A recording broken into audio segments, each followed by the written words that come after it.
तो नमस्ते बंधु, मेरा नाम है सुदीप और स्वागत है मेरे चैनल रेसलिंग पैरेट पे। अब देखो, जब किसी मैच में स्पॉइलर देने की बात आती है तो वो काम हमारे वाइज मैन पॉल हेमन से बढ़िया और कोई नहीं कर सकता। और अब उन्होंने एक बार फिर से स्पॉइलर दे दिया है सर्वाइवर सीरीज में होने रोमन रेन वर्सेस बिगी के मैच के बारे में, और साथ ही उन्होंने मेंशन कर दिया है फिर से द फील्ड ब्रे वाइट को। साथ ही Charlotte Flair and Becky Lynch के बीच में जो पर्सनल हीटेड राइवलरी चल रही है उसमें थोड़ी सी और आग लग गई जब शार्लेट के पिताजी रिक फ्लेयर भी कूद पड़े उनके बीच में और कुछ बहुत ही तीखे कमेंट्स कर दिए बेकी लिंच के बारे में। और क्या कहना था हमारे द पीपल्स चैंप रॉक का उनके 25 इयर्स कंप्लीट होने के बारे में डब्ल्यूडब्ल्यूई के अंदर। और अब रिसेंटली द रॉक के बाद रोमन रेंस का भी कुछ कहना था उनके और रॉक के र्यूमर्ड मैच के बारे में। सो काफी इंटरेस्टिंग वीडियो ये होने वाली है। हर बार की तरह वीडियो को लास्ट तक जरूर देखना, साथ ही साथ चैनल को सब्सक्राइब करना मत भूलना और नोटिफिकेशन बेल को भी ऑन करना मत भूलना ताकि आप इस चैनल के एक भी वीडियो को ना मिस कर पाओ। तो फिर चलिए शुरू करते हैं आज की इस वीडियो में। वीडियो की हम शुरुआत करते हैं लास्ट मंडे की हुई रॉ की व्यूअरशिप के बारे में। मतलब मंडे में तो यूएसए में हुई थी, हमारी यहाँ ट्यूसडे में हुई थी। और इस वीक का जो रॉ था वो सर्वाइवर सीरीज से पहले रॉ का लास्ट एपिसोड था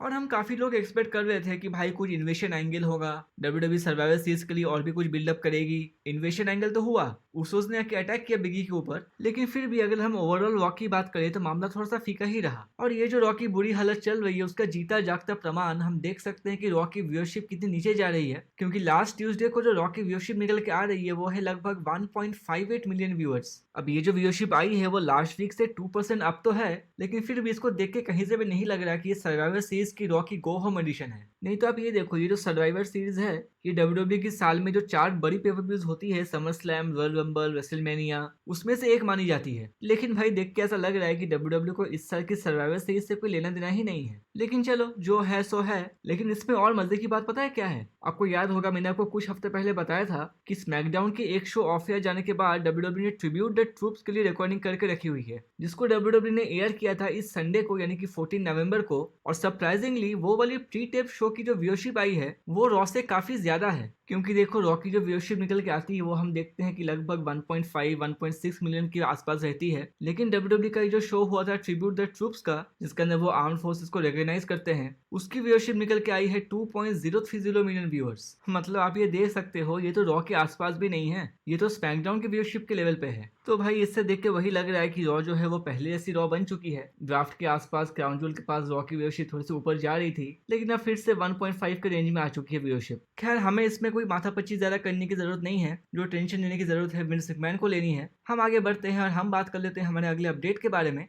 हमारी जो अगली अपडेट है वो जुड़ी हुई है Raw women's champion Becky Lynch and SmackDown women's champion Charlotte Flair के बारे में। और जैसा कि आपको पता है कि इन दोनों के बीच में जो झगड़ा है वो सालों साल से चलता हुआ आ रहा है। वो बात अलग है कि एनएक्सटी के टाइम पे ये दोनों बेस्ट फ्रेंड्स रहे थे, लेकिन मेन रोस्टर में कुछ टाइम चलने के बाद दोनों कट्टर दुश्मन बन चुके हैं। और इन दोनों के बीच में जो राइवलरी है उसमें सबसे गंदा टर्न ले लिया स्मैकडाउन के एक सेगमेंट के अंदर, जहां पर दोनों को टाइटल एक्सचेंज करने थे। वैसे आपको सब कुछ ही पता है इसके बारे में, मैंने आपको बहुत बार बताया हुआ है। अब तक जो बात चल रही थी वो तो दोनों सुपरस्टार्स के बीच में चल रही थी, लेकिन अब उसके अंदर घुस चुके हैं शार्लेट फ्लेयर के पिताजी रिक फ्लेयर, जो कि एक एक्स डब्ल्यूडब्ल्यूई सुपरस्टार है। क्योंकि आपको पता है कि लास्ट मंथ के अंदर उनको डब्ल्यूडब्ल्यूई से रिलीज मिल चुका है, तो वो तो अब एक्स डब्ल्यूडब्ल्यूई सुपरस्टार ही कहलाएंगे। लेकिन भाई एक्स हो या वाई हो, रिक फ्लेयर डब्ल्यूडब्ल्यूई के अंदर कितने बड़े नाम रह चुके हैं ये तो हम सभी को पता है। और अभी तक तो उनकी प्यारी बेटी भी डब्ल्यूडब्ल्यूई के साथ जुड़ी हुई है, तो वो भी किसी न किसी एंगल से डब्ल्यूडब्ल्यूई के साथ अटैच्ड ही है। और ना ही किसी अटैच्ड है, वो सब कुछ देख रहे हैं कि उनके बेटी और बेकी लिंच के बारे में क्या बातें चल रही हैं, दोनों के बीच में क्या प्रॉब्लम्स हैं, सब कुछ उनको पता है। एंड ऑब्वियसली शार्लेट फ्लेयर सही हो या गलत हो इससे फर्क नहीं पड़ता, वो तो अपने बेटी को ही सपोर्ट करने वाले हैं। तो आपने अगर इस वीक बेकी लिंच के रॉ के प्रोमो को सुना होगा तो आपको याद होगा कैसे बेकी ने कहा था कि कैसे वो शार्लेट फ्लेयर को बीट करने वाली है, क्योंकि वो अभी ब्रांड सुप्रीमेसी रेसल नहीं करने वाली, वो करने वाली है पर्सनल लेगेसी के लिए। तो बेकी लिंच के उसी कमेंट को पॉइंट आउट करते हुए रिक फ्लेयर ये वाली ट्वीट करते हैं, जिसपे वो सीधा सीधे बेकी को बोल रहे हैं कि भाई तुम कुछ भी बोल लो, मुझको नहीं लगता कि तुम शार्लेट फ्लेयर को बीट कर सकती हो।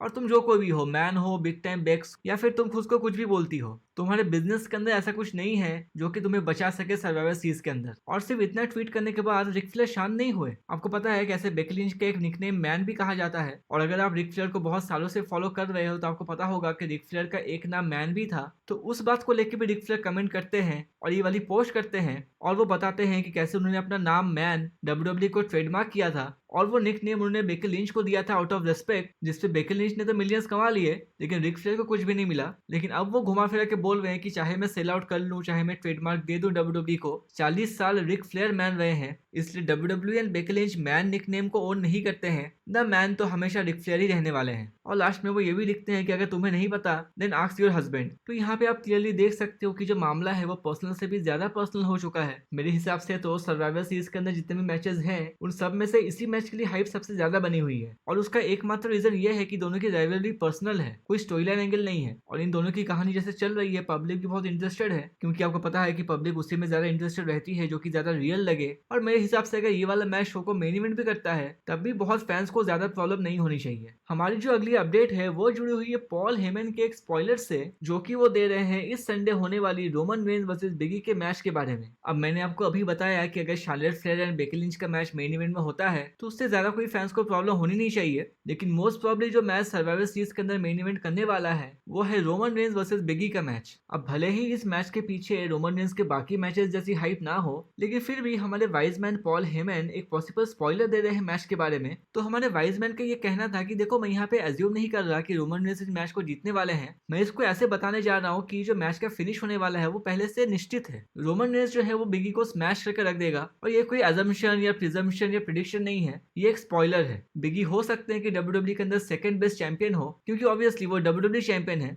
लेकिन जैसे कि मैंने कहा बिगी सेकंड बेस्ट है। और सर्वाइवर सीरीज के अंदर वो रोमन रेंज के हाथों स्मैश होने वाला है। और बल्कि मैं तो ये कहूंगा कि रोमन रेंज के हाथों स्मैश होने में तुम्हें कोई शर्म भी नहीं आनी चाहिए, क्योंकि वो रोमन रेंज है। तुम रोमन रेंज की लास्ट 12 या 14 महीने की हिस्ट्री उठा के देख लो। फील्ड को उन्होंने स्मैश किया है, ब्रॉन स्ट्रोमैन को स्मैश किया है, डैनियल ब्रायन को स्मैश किया है, और ये सभी सुपरस्टार अभी WWE छोड़ के ही चले गए हैं। उस लिस्ट के अंदर जॉन सीना भी है, उस लिस्ट के अंदर सिजारो भी है, एज भी है, और उसके बाद कौन आया क्राउन ज्वेल के अंदर? भाई ब्रॉक लेसनर को रोमन रेंज ने स्मैश किया है। तो इसलिए भाई अगर बिगी तुम WWE चैंपियन हो तुम्हारे लिए वो बहुत अच्छी बात है, लेकिन सर्वाइवर सीरीज के अंदर तुमको तो रोमन रेंज स्मैश करने ही वाले हैं। और जैसा कि मैंने कहा तुमको इसमें कोई शर्म ही नहीं आनी चाहिए। So as usual wise man तो अपने ट्राइबल चीफ को लेकर बहुत कॉन्फिडेंस नजर आ रहे हैं, और मेरे हिसाब से ये वाला मैच काफी प्रिडिक्टेबल भी है। रोमन रेंज की इतने दिनों तक अनडिफिटेड स्ट्रीक चले आने के बाद WWE शायद बिगी के पास तो उनको नहीं हरवाएंगे। चलिए हम आगे बढ़ते हैं और हम बात कर लेते हैं हमारे अगले स्टोरी के बारे में। सो हमारे जो पीपल्स चैंप है द रॉक, आप जानते हैं उनके 25 साल कंप्लीट हो रहे हैं सर्वाइवर सीरीज के अंदर।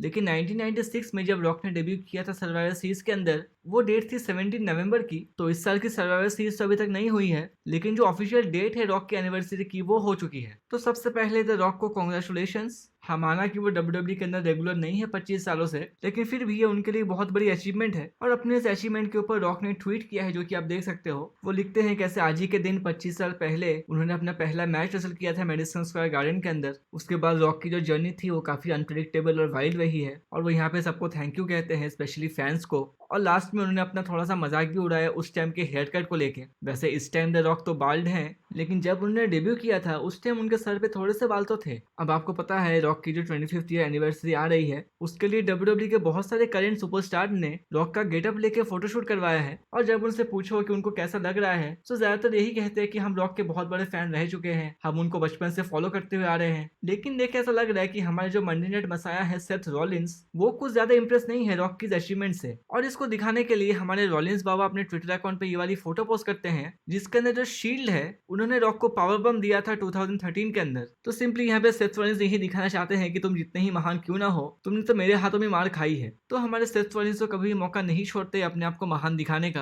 अब रॉक जब वापस आते हैं तब उनका क्या सेथ रॉलिंस के साथ भी कोई मैच बनता है? बट फिलहाल तो रॉक सिर्फ रोमन रेंस के लिए आ जाए, वही हमारे लिए बहुत बड़ी बात होगी। अब rock, Roman Reigns and survivor series की बात अगर चल रही है तो हम चलते हैं हमारे फाइनल अपडेट की तरफ। तो the rock and Roman Reigns के एक पॉसिबल फ्यूचर मैच के बारे में तो कितने ही सोर्सेज से कितने ही रूमर्स हम सुन चुके हैं। लास्ट वीक हमने रॉक से भी सुना था कि अभी इस मैच की कोई पॉसिबिलिटी नहीं है, फ्यूचर में अगर चीजें सही रही तब जाके ये मैच प्लान किया जा सकता है। लेकिन रिसेंटली एक इंटरव्यू के दौरान रोमन रेंस से भी सेम क्वेश्चन पूछा जाता है कि भाई तुम बताओ, रॉक के 25 साल कंप्लीट हो रहे हैं सर्वाइवर सीरीज के अंदर, और हम तो बहुत दिनों से रूमर सुन ही रहे हैं तुम्हारे रॉक के मैच के बारे में, तो इसके बारे में तुम्हारा क्या कहना है? तो उस पर रोमन का कहना था कि अच्छा तुमने रूमर सुना है, मैंने तो कुछ नहीं सुना ऐसा, क्योंकि मैं खुद ही रॉक से इतना क्लोज रहता हूँ, लेकिन मैंने कुछ ऐसा नहीं सुना कभी। और जहाँ तक तुम डेब्यू की बात कर रहे हो, सर्वाइवर सीरीज 2012 के अंदर तो मैंने भी डेब्यू किया था, तो यहाँ पे डेब्यू के मामले में थोड़ा सा टाई हो गया है। तो उसके बाद इंटरव्यू पूछते हैं कि क्या तुम रॉक से फाइट करना चाहते हो, तो उस पे हमारे ट्राइबल चीफ हंस के बोलते हैं कि हाँ मैं करना चाहता हूँ, लेकिन मुझे ये नहीं पता कि रॉक करना चाहता है या नहीं, क्योंकि हम हमारी फैमिली में यही करते हैं ना। ये जो WWE है ये हमारा फैमिली बिजनेस है। लास्ट ईयर मैंने जे उसके साथ फाइट किया था, और मैं इसी में हमेशा बिलीव रखता हूँ कि तुमको जो भी सेटल करना है वो WWE के रिंग में ही होना चाहिए। तो भाई मुझे तो रॉक को रेसल करने में कोई प्रॉब्लम नहीं है। तो बंधु यहाँ पे रोमन रेंस ने तो हरी झंडी दिखा दी है कि उनको कोई भी प्रॉब्लम नहीं है रॉक के साथ रेसल करने में। अब हमारा जो वेट है वो इस बात पर डिपेंड करता है कि रॉक कब रिटर्न कर सकते हैं। क्या वो पॉसिबली इस साल की सर्वाइवर सीरीज हो सकती है, जिसके चांसेस तो कम है, बट एज यू से नेवर इन WWE। तो आज की ये वीडियो यहीं तक की थी। अगर आपको ये पसंद आई हो तो इसको लाइक या शेयर करना ना भूलें। इसके साथ साथ चैनल को सब्सक्राइब करके नोटिफिकेशन बेल को भी ऑन कर दीजिए, ताकि आपको रेसलिंग से जुड़ी हर न्यूज़, अपडेट्स और इवेंट्स की जानकारी इस चैनल पे मिलती रहे। तो ठीक है बंधु, मिलते हैं आपसे अगली वीडियो।